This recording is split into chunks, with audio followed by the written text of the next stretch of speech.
রানীগঞ্জে ডাকাতি ও গুলিকাণ্ডের ঘটনায় গ্রেফতার আরো একজনকে গ্রেফতার করেছে রানীগঞ্জ থানা। সূত্রের খবর, ৯ জুন রানীগঞ্জে ডাকাতির ঘটনায় গ্রেফতার করা হয়েছে। এখনো পর্যন্ত গুলিকাণ্ডে গ্রেফতার করা হয়েছে ৩ জনকে।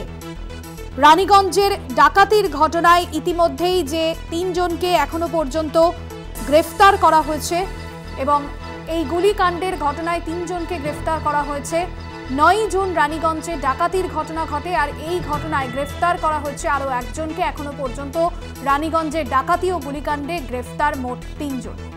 ৯ জুন রানীগঞ্জে ডাকাতির ঘটনা ঘটে, সোনার দোকানে ডাকাতির ঘটনা, এবং সেখানে পুলিশ এবং ডাকাতের যে গুলির লড়াই, সেই ঘটনার জেরেই ইতিমধ্যে আরও এক গ্রেফতার করা হয়েছে। উৎপল পাত্র রয়েছেন আমাদের সঙ্গে ফোন লাইনে। উৎপল, কোন সূত্র ধরে ওই একজনের খোঁজ পায় পুলিশ, কি জানা যাচ্ছে? দেখো ভাসতী, যে ৯ জুন রবিবার যে ঘটনা ঘটেছিল রানীগঞ্জে সোনা দোকানে ডাকাতির ঘটনায়, আগে এই জড়িতদের মধ্যে সোনু সিং এবং সুনীল কুমার সিংকে গ্রেফতার করেছিল। তাদেরকে জিজ্ঞাসাবাদ করেই এই যে অন্ডালা দক্ষিণ খণ্ড থেকে রাতে ধরা হয়েছে যে শশী কুমার মালিকে, সেই সূত্র ধরেই যে দুজনকে আগে ধরা হয়েছিল, সেই সূত্র ধরে বা তাদেরকে জিজ্ঞাসাবাদ করেই এই ঘটনা জানা গিয়েছে বলে। ভাসতী, উৎপল, সে জায়গায় এই যে একজনকে গ্রেফতার করা হলো, কি তার পরিচয়? অর্থাৎ ঘটনার দিন ওই ব্যক্তি ছিল ওখানে?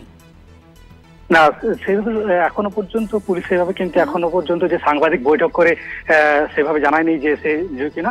কিন্তু এই ঘটনা মানে এই যে ডাকাতি বা পুলিশের সাথে যে গুলি বিনিময়, সেই কাণ্ডে এ জড়িত রয়েছে এবং আসানসোল দুর্গাপুর পুলিশ কমিশনার যে অন্ডাল থানার দক্ষিণ খণ্ডের বাসিন্দা এবং তার নাম হচ্ছে শশীকান্ত কুমার মালিক, সেটা পুলিশ জানিয়েছেন। কিন্তু যে কিভাবে জড়িত রয়েছে বা কিভাবে এখনো পর্যন্ত পুলিশ কিন্তু সেভাবে খোলাসা করেনি সাংবাদিকের সামনেই।